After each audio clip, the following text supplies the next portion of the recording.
શું બનાવ બન્યો છે તમારે? આ મારે પંચમુખી વિસ્તારમાં મારી ચાની લારી છે, ત્યાં હું ને મારી છોકરી 2 જણા કામ કરીએ છીએ.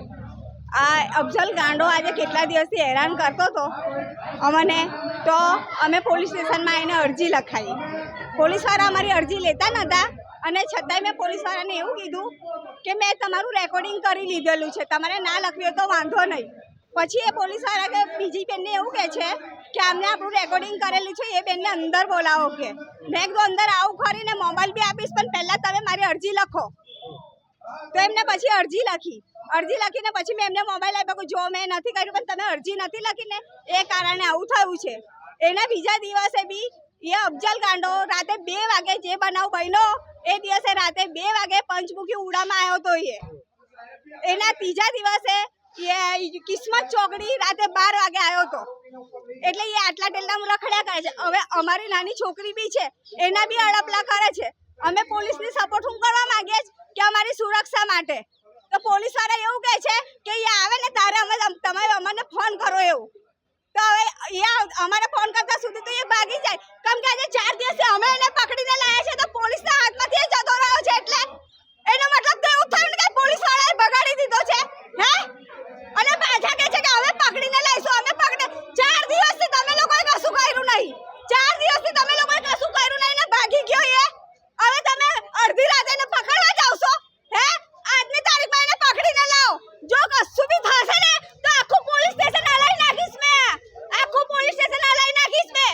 જો મારા છોકરા ઉપર સેજ પણ ના જાય તો એમાં તો એ ભાગી ગયો તો એક પણ પોલીસ વાળો એની પીસીઆર લઈને બહાર નીકળ્યો નથી. એક પણ પોલીસ વાળા બહાર નથી નીકળ્યા.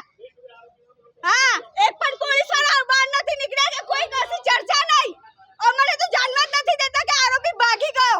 આવી જગ્યાએ તો આરોપી ભાગી જાય. તમારાથી પકડાતા નહીં ને આરોપી ભાગી જાય એટલે હે એના કરતા તમે હું કરો આટલી મોટી પોસ્ટ લઈને તમે હું કાં ફરો છો?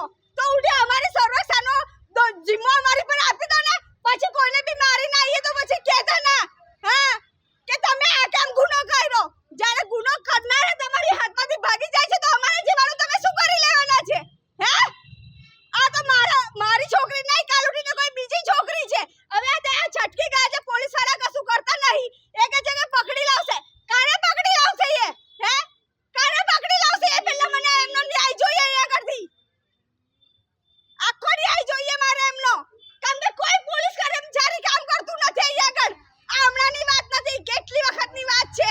જ્યારે અહીંયા તારે કે તમારા એફઆર લખાયેલી છે, પેલા પોલીસ વાળા આવે છે, પેલો પોલીસ વાળો નથી. પેલા પોલીસ વાળા જોડે વાત કરો.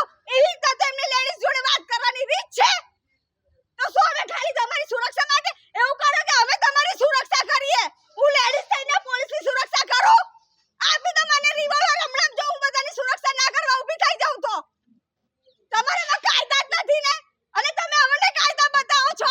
મેં મારી જાનની જોખમથી આરોપીને પકડીને અહીં આગળ લાવી છું. એ આરોપીએ મને ચપ્પુ બી માર્યું. એને ખુલ્લેઆમ છોડવાની જરૂર ખરી પોલીસે? ખુલ્લે હાથ છોડો તારે ભાગી ગયો ને.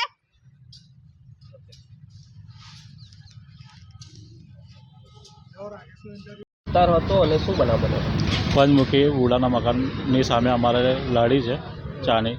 અમે ત્યાં આખો દિવસ ટેમ્પો મારો છે. અમે ટેમ્પો ચલાવીને અમારું ઘરનું ગુજરાન ચલાવીએ છીએ. આ અફઝલ કરીને છે અને બધા એના ગાંડો તરીકે ઓળખે છે. તાંદલજા આસિયાનામાં રહે છે અને પાલજમાં રહે છે. અને એ ગાડી કેટલા દિવસથી આવે છે. આ લગભગ 10 થી 15 દાડાથી એ ગાડી પંચમુખી ઉડાના બહાર ફર્યા કરે છે. એક એક્ટિવા લઈને ફર્યા કરે છે. એક્ટિવા એટલે એક્ટિવા નથી, પણ બીજું 2 વ્હીલર છે લાલ કલરનું, જેનો પોલીસ સ્ટેશન નંબર પણ આપેલો છે.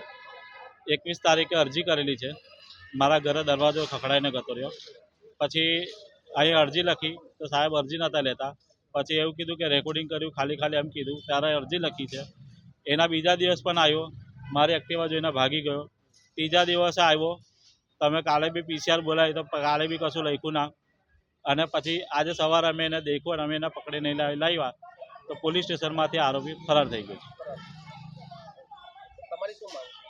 મારી માંગ એવી છે કે આવા અસામાજિક તત્વને જલ્દી પકડે પોલીસ અને સખતમાં સખત કાર્યવાહી થાય અને આવું કોઈ બીજાની દીકરીને હેરાનગતિ ના કરે.